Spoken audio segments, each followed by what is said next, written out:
Salut les internets, content de vous retrouver encore une fois cette semaine avec l'exclu de Big Brother Célébrité et mon co-animateur Tommy Lee Salva. Enfin, j'ai pointé du bon bord pour une fois. Très content de te retrouver encore une fois cette semaine. C'est la dernière semaine avant la finale. On a parlé avec Émile Lalune. Qu'est-ce que tu as pensé de notre entrevue? Une entrevue super le fun, à l'image de la joueuse qu'elle a été, donc très positive, douce. Puis, ben là, secret du métier, peut-être, secret de tournage. Mais au moment où est-ce qu'on enregistre l'entrevue avec Amy, c'est le lendemain du tournage de la finale. Donc, on a essayé d'aller soutirer des petits scoops, des petites exclusivités là, de ce qui se passe, de ce qui va se passer dimanche en fait. Donc, ben, on vous invite à rester jusqu'à la fin. Peut-être qu'on va avoir des petits scoops. On croise les doigts. On se croise les doigts. Peut-être qu'Amy nous a procuré deux, trois petits scoops ici et là. Mais ce fut une super belle entrevue avec le top 5 quand même. Là. Vraiment. Si vous voulez nous encourager, vous likez, vous commentez, dites-nous vos prédictions dans les commentaires. On veut savoir qui, selon vous, va remporter entre Coco, Liliane, Fredsky, Sinem. Laissez ça dans les commentaires. Aussi, n'oubliez pas de vous abonner à Tommy Lee, vous abonner à toutes mes pages. Tous les liens sont dans la bio. Si vous voulez assister au show de Pas de temps à perdre le 1er mai prochain avec David Bocage et José Godet que je reçois, les billets sont là aussi. Ça va être mon dernier show avant l'été. Après ça, petite pause. Vous pouvez vous abonner à mon Patreon. Puis Tommy Lee aussi, tu as un podcast qui commence cette semaine. Tu peux parler de ça? Oui, ça commence jeudi, le 3 avril. You, mon VHS, un podcast 100% nostalgique. Alors, ça fait quelques semaines que je travaille sur ce petit projet. Donc, j'espère que les gens vont apprécier. Donc, si vous avez une petite fibre nostalgique, ben, je vous invite à aller écouter l'épisode qui va sortir sur YouTube. Possiblement disponible sur Spotify et Apple Music, mais regarde, ça reste à voir. Mais c'est sûr sur YouTube. Alors, You, mon VHS, le balado. Ben, on suit ça. Et sur ça, on vous souhaite une bonne écoute. Merci beaucoup d'accepter l'invitation. Puis là, ça va être dur de se parler en sachant que tu connais toutes les punchs. Ah, mais je suis tellement bonne pour cacher des choses. J'ai joué à Big Brother, tu sais. Oui, mais non, mais je sais que tu l'as joué très, très bien. Justement, on voulait savoir, de prime abord, après avoir vu toutes les émissions, comment tu analyses ton propre jeu? Mon Dieu, j'ai été une joueuse loyale, très droite tout le long. J'ai nourri mes relations sociales vraiment bien. J'ai été bonne dans les challenges.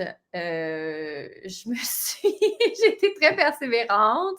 Je me suis débattue jusqu'à la fin. Puis, ouais, je me suis trouvée bonne. Puis j'étais bonne aussi de savoir à un certain point me réaligner quand je voyais que, bon, ça marchait plus. Fait que quand j'ai trouvé les petites patiences, me réaligner. J'étais bonne pour garder des secrets. J'étais une bonne menteuse, mais je voulais pas trop mentir non plus. Je pense que j'ai été une joueuse très nuancée et dans la douceur. Ben oui. Certainement. Puis là, tu parles de plein de bons coups là, que tu as fait durant ton aventure, mais si tu avais à sélectionner un bon coup, un bon move qui vient 100% de toi, lequel te vient instantanément en tête? Ah, quand j'ai sauvé Jean-Tom avec mon veto, alors que tout le monde ne voulait pas que je le sauve. Tu sais, j'avais un feeling, mais tu sais, ils me disaient tout non, non, non. Fait que là, quand tout le monde te dit non, non, non, tu te dis, c'est moi qui lis mal la situation. Finalement, j'avais bien lu. Ils voulaient vraiment tous mettre Jean-Tom dehors. Ben oui. Yes! J'ai adoré ce move-là. Je le regrette pas du tout. Même si, tu sais, à la base, avant même de revenir, il était comme, faudrait qu'on mette Amy et Jean-Tom dehors. Fait même si je le sauvais ou je le sauvais pas, j'étais quand même une cible aussi. Donc, j'ai bien fait de sauver mon allié. Je ne regrette zéro. Yes! Puis justement, en sachant que tu as été la cible longtemps, mais que Jean-Tom, c'était clairement un bouclier, pourquoi m'emmener, vous êtes à fleur de peau, tu rentres dans la chambre et tu dis Jean-Tom, tant que tu es là, j'avancerai pas. Puis c'est vrai que tu as quand même fait 2 semaines de plus, mais est-ce que tu penses que justement, tu aurais pu te battre une petite affaire plus en disant ça me le prend, Jean-Tom, jusqu'en finale? Peut-être que est-ce que tu aurais peut-être ta place dans le top 4 en ce moment? T'sais? C'est juste qu'à ce moment-là, je connectais avec d'autres personnes, un groupe de personnes qui pouvaient m'aider. Le nombre était là. Tandis que je ne sentais pas nécessairement qu'il y avait une ouverture à inclure Jean-Tom. Puis Jean-Tom et moi, on était tout le temps mis l'un contre l'autre, constamment. Puis je me disais que s'il restait, ça m'en est lui sortait, ben c'était moi qui partais et vice-versa. Fait que c'est ça qui faisait que je sentais que je ne pouvais pas avancer parce qu'on était toujours un contre l'autre constamment. Je ne pouvais plus travailler avec lui parce qu'on se faisait mettre un contre l'autre sur le bloc. Fait que c'était plus ça mon feeling de tant que tu es là, je ne sens pas que j'avance. Tant que tu es là, on est toujours l'un contre l'autre. Puis pour la suite, j'ai envie de travailler avec Liliane et Coco, quoique je n'avais pas envie de travailler avec Jean-Tom. J'avais envie de travailler avec Liliane et Coco. Je sentais qu'on pouvait avoir du plaisir, puis s'amener plus loin. Fait que ça a été mon feeling à ce moment-là. Mais j'ai jamais voulu délaisser Jean-Tom. Au contraire, c'est juste qu'on était tout le temps mis l'un contre l'autre. Ça faisait qu'on ne pouvait plus jouer ensemble, on était contre tout le temps. Ouais, j'ai pas aimé ça être contre Jean-Tom. C'est sûr. Parce que même humainement, c'était la personne à qui je me confiais le plus. On a comme un peu la même énergie, super empathique. Fait qu'on connectait vraiment, sauf que dans le jeu, il fallait toujours se débattre l'un contre l'autre. Ouais. C'est ça qui faisait que j'étais comme, tant que t'es là, je pense pas que je peux avancer. Ben oui. Puis après ça, il y a eu les petites patiences qui s'est créées quand tu as vu que ben, c'était pas mal Coco et Liliane l'issue restante parce que Oui. je ne sais pas si tu travaillais beaucoup avec Sinem en amont et Fred Ski aussi, tu sais, mais parle-nous donc un petit peu de la formation de cette alliance-là, les petites patiences. Les petites patiences, ben écoute, à ce moment-là, moi, je travaillais avec Fred et Sinem au début de l'aventure. On faisait partie de l'alliance majoritaire, mais bien évidemment, au retour du camping, ben là, tout ça a explosé. J'avais quand même Fred proche de mon cœur, je l'aimais beaucoup, puis je voulais la protéger, mais j'ai réalisé quand même assez rapidement qu'elle me prenait pour acquis ou qu'elle me cachait des choses, qu'elle me mentait. À ce point-là, moi, elle a commencé à me perdre. Puis Liliane et Coco m'avaient jamais trahi au final. On n'avait jamais travaillé ensemble. Fait que c'était beaucoup plus facile pour moi d'aller vers elles, d'accepter leur invitation à faire partie d'un trio, les petites patiences, parce que elles m'ont jamais rien fait de mal. C'était normal qu'elles étaient contre moi parce qu'on n'était pas dans la même alliance. Fait qu'au moment où j'ai pu travailler avec elles, ben j'étais grande ouverte, moi, là.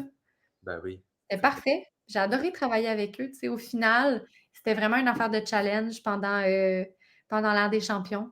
Puis j'ai pas gagné le veto. Fait que voilà. Mais moi, puis Tommy Lee aussi, puis tout le monde qui a été Big Brother, on a été surpris, ben pas surpris, mais en fait, comparé à la sortie, mettons, de François, je vais dire, ta sortie s'est faite dans l'agrément, puis à chaque fois que tu étais sur le bloc, tu arrivais, tu faisais un dessin, même quand la semaine invisible, t'as le dessin invisible. Comment tu es allé puiser en dedans de toi tu as été mis sur le bloc à chaque semaine? Pour vrai, moi, après 2 semaines, je broille. Je comprends le tempérament de Fred ou de François qui est plus bouillant, ça me ressemble un petit peu plus.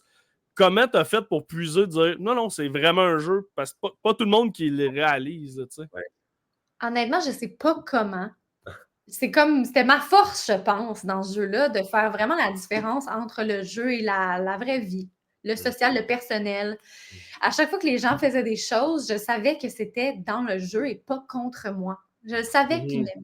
C'est juste que dans le jeu, je devenais une menace.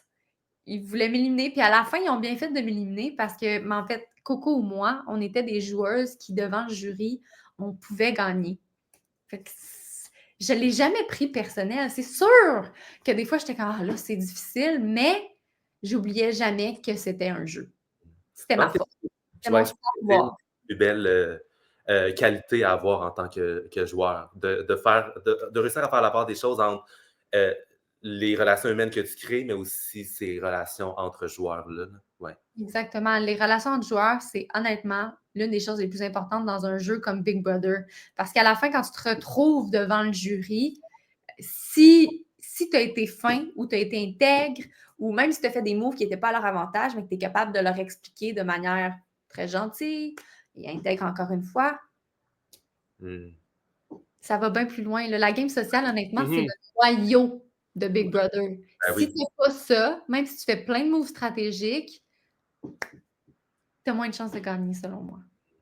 Ben, 100% d'accord. Puis on s'était noté une couple de sujets qu'on aimerait aborder avec toi. Puis on s'était posé la question, quels auraient été tes arguments si tu avais été dans le top 2, justement. Puis parce que tu as mentionné que Coco puis toi, vous aviez. Puis j'imagine que vous le dites quasiment rendu à. Quand les taux se resserrent, puis vous n'êtes pas beaucoup, vous dites quasiment dans la table, ben, je pense que je gagnerais. Peut-être pas que je gagnerais contre toi, mais quelqu'un d'autre pourrait dire, je pense que tu gagnerais contre moi. J'imagine que vous en parlez même devant les autres. Là. Non, mais non, moi Non? j'essaie de réduire mon CV. Là, pendant ma dernière semaine, j'étais comme non, j'ai pas les votes. Non, Oui, mais quand t'es parti, tu l'as dit, par exemple. oui, j'étais là. En fait, j'aurais peut-être gagné. Ben écoute, moi, ma game sociale était super bonne. Malgré le fait que les gens voulaient me sortir, j'étais positive, j'étais fine avec tout le monde dans la maison. Donc, je sais que je les ai fait sentir bien. Jamais je les ai fait sentir mal d'avoir fait des choix stratégiques bons pour leur game. Mais j'ai aussi énormément joué. J'ai été loyale envers Jean-Tom tout le long jusqu'à ce qu'il me quitte par son éviction. Mais j'ai su aussi me réaligner quand je voyais que je devais trouver un autre chemin pour moi avancer dans le jeu. Donc, j'ai trouvé les petites patiences. De manière très secrète aussi, on a gardé cette alliance-là secrète pendant un certain temps. Donc, on voit aussi que je suis une joueuse qui est quand même discrète, qui est capable de garder des secrets. J'ai été aussi une joueuse qui a été patronne 2 fois. Donc, j'ai été patronne 2 fois. J'ai eu la responsabilité de mettre les gens sur le bloc à risque de me salir les mains. J'ai pas eu peur de faire ces moves-là. J'ai aussi sauvé un allié, encore une fois, ça prouve ma loyauté, mais j'ai aussi été capable de me sauver moi à un moment où ma place dans le jeu était très fragile. Et honnêtement, je l'ai regardé à la télé, j'étais tellement émue, je me suis trouvée bonne. J'ai été tellement persévérante, tellement résiliente, j'ai gardé ma bonne humeur tout le long. Puis je pense qu'à cause de ça, ben, vous devriez me donner le prix de grande gagnante Big Brother. Pensez-vous qu'il me l'aurait donné? Non, mais Ben, je te donnerais mon vote là. t'as 2 votes. T'as 2 votes certains. T'as 2 votes certains. Non. Mais je t'écoutais justement. Excuse, Tommy. OK. Mais t'as parlé que t'as été 2 fois patronne. La deuxième fois, j'imagine qu'en écoutant les émissions, est-ce que tu aurais fait de quoi de différent? C'est sûr, nous, en tant que gérant d'estrade, c'est facile de se dire hey, pour Jean-Tom, Fabiola, t'es vraiment importante. Est-ce que ça, après, en regardant les émissions, tu fais ah ouais, j'aurais peut-être pu construire de quoi avec Jean-Tom, Fabiola, puis À ce moment-là, moi, dans le jeu, je me rapprochais de Coco. Coco, on se rapprochait, Liliane aussi. Mais Fabiola était proche de Jean-Tom, mais elle n'était pas proche de moi. Fabiola avait fait une campagne anti-moi la semaine où Jean-Tom et moi, on était sur le bloc. Fab, suite à des choix que j'ai faits, ne voulait pas nécessairement jouer avec moi. Elle avait dit ouvertement qu'elle voulait me voir sur le bloc. Et donc, c'était d'une évidence pour moi de mettre Fab sur le bloc puisque j'étais aussi sa cible. Donc, c'est ça l'affaire, c'est que pour Jean-Tom, c'était pas la bonne affaire, mais pour moi, c'était quand même la bonne affaire parce que la maison était d'accord. Mais c'est aussi que ça me permettait de me rapprocher de certaines personnes pour la suite. C'est ça l'affaire. Puis je me sentais vraiment très, très mal tout le long parce que je me dis, je sais que pour Jean-Tom, ça l'aiderait, mais pour moi, je ne sens pas nécessairement que c'est la meilleure affaire. Puis vous n'en avez jamais jasé, Fabiola, puis toi, en disant hey, on pourrait enterrer à hache de guerre, ou elle était vraiment pas ouverte à ça? Mais en fait, c'est que Fab et moi, on ne jouait plus ensemble depuis un certain temps. Puis quand je suis devenue patronne, là, il est venu vers moi, mais de mon côté, malheureusement, on s'était trop éloigné dans le jeu pour que j'ai une ouverture à travailler avec Fab à ce moment-là. Puis je me disais, elle vient vers moi parce que je suis patronne. Elle ne vient pas vers moi parce qu'elle a envie de jouer avec moi. Donc, c'était ça l'enjeu à ce moment-là. Mais par contre, tu vois, je l'ai mis sur le bloc, mais je voulais quand même qu'elle se sauve. Je voulais quand même qu'elle se sauve. Je l'ai toujours aimée, même si dans le jeu, on ne s'est pas retrouvés ou on s'est éloigné. Je voulais quand même qu'elle se sauve jusqu'à la fin. Sauf que ça ne pouvait pas paraître aux yeux des autres. Il fallait quand même que je me garde discrète si je voulais conserver les liens que j'avais travaillés la semaine d'avant où j'étais contre Jean-Tom. Ouais. T'aimais mieux aller chercher comme 2-3 votes, mais même 4, je pense qu'il y a les 5 autres que de garder Jean-Tom puis Fabiola, puis de devenir t'aurais peut-être tombé la cible numéro 1 dans le fond, de ces 3-là. Ben, dans les 3. Si j'avais attaqué le trio, et aussi parce que je gagnais plusieurs choses à ce moment-là, je serais devenue la cible numéro 1. Donc, ma discrétion à ce moment-là était nécessaire pour continuer. 100%. Si tu le veux bien, vu qu'on est vraiment vers la fin de l'aventure, je sais que vous avez tourné hier. Là, tu sais qui a gagné. Je sais qui a gagné. Est-ce que, mettons, tu pourrais nous le dire? Non. OK. Mais ce qu'on aimerait savoir, c'est des petites affaires qu'on n'a pas vues nécessairement à la télé. On va te nommer un nom, des noms des personnes qui ont été avec toi, puis peut-être quelque chose qu'on n'a pas vu, quelque chose de funny ou style l'omelette au concombre de Jean-Tom, mais quelque chose qu'on n'aurait pas vu, mais qui aurait été intéressant à montrer à la télévision. On va commencer avec François. Qu'est-ce qui aurait été intéressant de voir?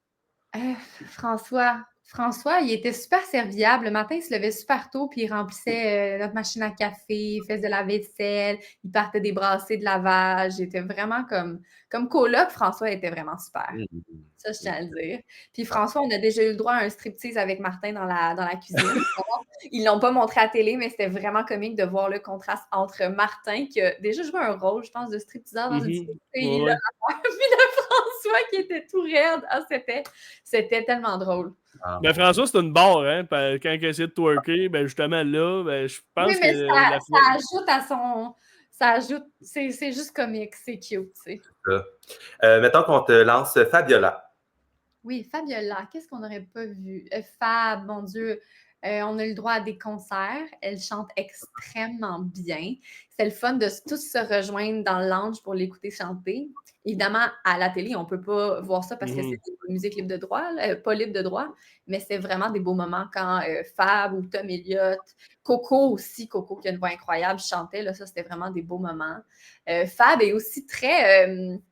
elle se faisait des solitaires, des petites patiences, mais elle mettait ses cartes de manière tellement bien enlignée, là. Moi, je jouais tout croche, les cartes allaient à droite, à gauche, mais Fab, ses patiences étaient parfaitement alignées. J'adorais la regarder jouer. Je trouvais que c'était super satisfaisant. Jean-Tom. Jean-Tom, OK, il a eu son omelette. Qu'est-ce qui a fait le beurre? Ça a passé aussi. Jean-Tom et moi, on jouait beaucoup au Scrabble avec Fab aussi. C'était notre activité. On jouait beaucoup au Scrabble et je l'ai battu 2 fois. Sur combien? Je tiens à ne pas le dire parce qu'elle a l'air beaucoup moins impressionnante. On va dire ça que tu as gagné 2 fois. C'est une belle victoire. Exactement. Mais Jean-Tom n'a pas gagné le. C'est toi qui as gagné justement le. Moi, tu as gagné! Ah, fait que je l'ai gagné. Oui, ben c'est ça, tu l'as gagné 3 fois. Même ton deuxième printemps. Hey, ça, là, OK, ben là, quand t'es revenu puis que la prod, tu pensais-tu que c'était une joke quand la prod vous a annoncé que il y a eu une erreur, il y a un mot, vous deviez capoter. Comment ça s'est passé dans la maison? C'était beaucoup trop sérieux pour que ce soit une joke, là, tu sais. C'est comme, on a fait une erreur, il va falloir faire une prise 2. C'est un jeu, il y a un gros prix à la fin. Big Brother se devait d'offrir cette deuxième partie-là, tu sais. Ouais. Mais là, ça a été négocié, là. C'est là, en fait, ça a négocié. Est-ce que tu penses que... Parce que j'imagine que trouble technique de tout remettre, de tout refaire le challenge, ça aurait pris des heures, des heures. Pour place, c'est ça, c'est des affaires qu'on ne voit pas là, dans les coulisses. Mais c'était quoi ta question? Mais dans le sens que devant les autres, s'ils ramenaient tout le monde, vous n'auriez pas pu négocier. Penses-tu que Liliane, ça quand même à son avantage de laisser ce patronat-là? Je pense que pour les deux, ça nous allait, notre négociation, parce que moi, je me sentais vraiment à risque, surtout que Jean-Tom venait de revenir avec l'immunité. Donc, voulant séparer le duo qu'on était, il m'aurait mis sur le bloc et peut-être que je serais partie. Donc, moi, je sentais une urgence d'être patronne cette semaine-là. Je le voulais. Tandis que Liliane, je lui avais dit que si j'étais patronne, elle ne serait pas sur le bloc. Fait que déjà là, elle s'assurait d'être en sécurité cette semaine-là. Mais en plus, elle avait l'option de jouer le patronat de la semaine d'après. Fait que pour elle aussi, c'était une bonne chose. Elle était sécure, mais en plus, ça peut être patronne la semaine prochaine. Fait que pour les deux, c'était positif pour notre game personnel. Fait que tu pourras rajouter ça, t'as pas battu Jean-Tom 2 fois, tu l'as battu 3 fois au Scrabble. Puis, trop fort, mais j'aimerais ça savoir, on aimerait ça savoir sur combien, mais... Honnêtement, on a tellement joué au Scrabble. Ah, malin, je l'ai dit. J'ai pas assez gagné pour le nombre de fois qu'on a joué. Si on continue la liste des noms et les fun facts rattachés à ces célébrités-là, si je te dis Fred. Fred a fait des brioches exceptionnelles. Donc, je ne sais pas si vous vous souvenez de la saison d'avant, mais elle avait sorti des brioches hyper dures et raides. Mais là, cette fois-ci, à chaque fois qu'elle en faisait, c'était de meilleur en meilleur. Il était fluffy, il était savoureuse. J'ai tout aimé de ses brioches. Yes. Coco, parce que là, Coco, tout le monde l'aime. Ça, c'est indéniable. Je comprends pourquoi tout le monde l'aime. Mais oui. Non, mais 100%, mais vous êtes tous tombés dans le bateau, un après les autres. Tout le monde dit que Coco, tout le monde aime trop Coco. Coco a une manière de jouer qui est tellement attachante. Oui, elle fait des petites trahisons, mais tu as envie de dire tes secrets à Coco. Tu as envie de jouer avec Coco. Coco est exceptionnelle. Coco a aussi amené plein de cristaux pour purifier son âme. Elle a amené son pendule pour demander. Donc, elle est arrivée avec un élan de spiritualité aussi dans ce jeu-là que j'ai adoré. De mon côté, Coco, je lui disais pas tout. Je savais qu'il fallait pas que je lui dise tout, mais au moment où on a décidé de la garder, je sentais que pour moi, c'était la meilleure affaire. Puis elle me l'a prouvé, j'ai écouté les émissions, puis elle a tout fait pour m'aider le plus longtemps possible. Dans mon cas, elle m'a dit la vérité. C'est pas le cas de tout le monde, mais pour moi, ça a été positif. C'est quand même formidable que suite à l'image qu'elle a eue dans sa saison, elle se soit quand même rendue à ce stade-là. Je veux dire, elle est rendue à la fin dans cette saison-ci. Comme, il y a quand même 8 personnes qui sont entrées avec la perception de elle dans sa saison et toutes les trahisons qu'elle a faites. C'est quand même remarquable que ce soit rendu... Coco, c'est la définition de Big Brother. Oui, c'est ça. Hein? Quand je pense à Big Brother, je pense à Coco Béliveau. Coco est exceptionnelle. Je comprends pourquoi au début, elle était très ciblée. Ouais. Mais une fois que les personnes qui la ciblaient sont parties, les gens voulaient jouer avec Coco. Le désir de jouer avec Coco était beaucoup plus grand que le désir d'évincer la grande joueuse qu'elle est. Mais si elle ne gagne pas cette saison-là, je vais encore dire Coco est la meilleure joueuse de Big Brother qui n'a pas gagné Big Brother. Donc, moi, c'est mon guess. C'était toi ou elle. Puis là, vu que tu es parti, ben, j'ai guessé Coco. Coco, c'est la meilleure joueuse. Je l'adore. J'ai adoré jouer avec elle. Ouais. En terminant, on aimerait ça savoir sur quoi tu vas te fier. On va dire que ça ne s'est pas passé, mais sur quoi tu vas te fier pour donner ton vote à la fin? Moi, le plus important pour moi, c'est la game sociale. Oui, il y a les moves stratégiques, mais si tu fais des moves stratégiques puis que tu n'es pas capable de les expliquer de manière douce, claire, dans le respect aux autres, je trouve que ça pèse moins dans la balance. Donc, c'est comme un mélange des deux, mais la game sociale prend beaucoup plus de place pour moi. C'est honnêtement, Big Brother, là, oui, il y a des moves stratégiques, mais c'est principalement une game sociale. Il ne faut pas l'oublier. Puis, moi, je l'ai dit, j'ai commencé à penser à mon jury jour 1. Il faut que tu penses à ton jury jour 1. C'est le plus grand conseil que je donnerais à n'importe qui voudrait jouer à Big Brother. Si jamais il y a une saison 6, pensez à votre jury jour 1. Agissez avec respect. C'est correct de faire des gros moves, des trahisons percutantes, mais faites-le tout en voilà. Vous savez ce que je veux dire. 100%. Ouais. Ben écoute, ça a été vraiment super le fun de te suivre puis d'apprendre à te connaître. Ce qui est le fun aussi avec des joueurs, des joueuses dans ton style, c'est qu'il y a une belle courbe narrative. T'sais, au début, plus tranquille, puis ben, tout en douceur tout le temps, mais qu'on a comme appris à te découvrir dans ce jeu-là. T'es pas parti en Lyon. Mais non, ça faisait partie de ma stratégie. Là. Je voulais garder ça low-key au début. Mais tu as vraiment eu une belle courbe de progression. Puis plus ça allait, plus tout le monde, justement, je pense, votait pour toi. Tu as même des bonnes chances pour le prix du public. Je te le souhaite. Je ne sais pas si. Fais-moi 2 clins d'œil si tu l'as gagné. Ah, c'est pas tout de suite, je ne sais pas encore. Ah, c'est pas. Ah, vous n'avez pas fait l'heure de confessionnal encore. Non, le confessionnal, c'est dans quelques jours. Là. OK. Bon, hey, vois-tu, moi, tout le long de l'entrevue, j'ai dit à Tommy, Tommy m'a dit ça nous prend un scoop, Écoutez, j'ai pas de. Ben, je sais plein d'affaires, mais je suis tellement une bonne joueuse à Big Brother que je vous dirai rien. Vous écouterez le show. Ben, on a hâte à dimanche, puis merci pour tout, Amy.